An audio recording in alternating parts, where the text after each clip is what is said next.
थे कि गोरखपुरिया जेल गए तो हमारा खुशी हुआ था, भोरे भोरे मुंह मीठा कर लिया। जिला नवादा पटनवा में प्रचार हौरे भैया, भेलपुरिया भौजी साया उठा के फरार हौरे। नमस्कार प्रणाम, का हाल बा। तो अभी जौन वीडियो देख रहल बानी ई साला एगो सुअर चौधरी कौनो बा जौन कहेला कि हम बहुत महिला के इज्जत करीला।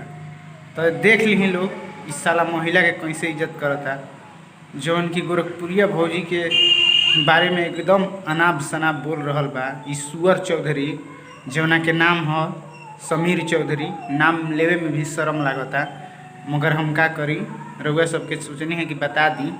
देख ली सुअर चौधरी के बयान का बा। अरे साला कुकुर, कहलिस कि हम कोनो औरत लड़की के इज्जत दिहिला। अरे साला इज्जत असही दियाला का। गाना गावत रहते, पहले सोच अपना बारे में।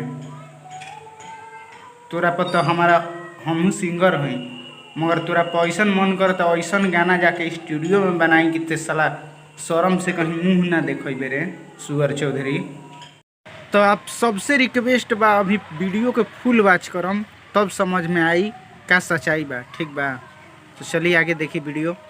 तो बड़ी मजा आ रहा है भाई, हमारा दिल इतना खुश हो गया ना कि 1 कट्ठा जमीन लिख देबो अभी हम। हाँ, 1 कट्ठा जमीन लिख दो। अरे लदेल कौ समीर चौधरी बेमार हौरे भैया, भेलपुरिया भौजी साया उठा के फरार। इनका वीडियो है, सुधरना है तो सुधर जाओ, नहीं तो ऐसा रह लेंगे ना।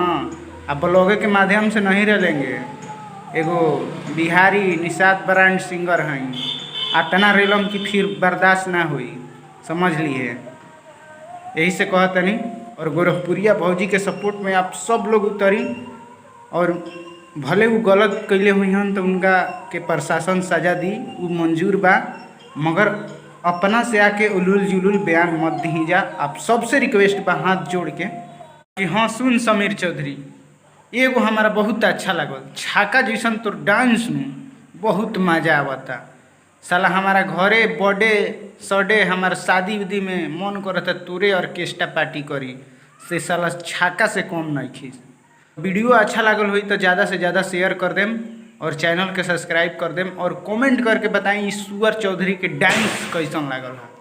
इस साला सुअर चौधरी के डांस एकदम छकवा स्टाइल में बहुत मज़ा आइल है। तो आप लोग ज़्यादा से ज़्यादा शेयर करी और चैनल के सब्सक्राइब करी।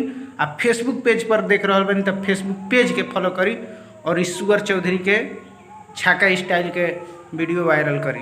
इस साला इज्जत देवे वाला बा। चलिए।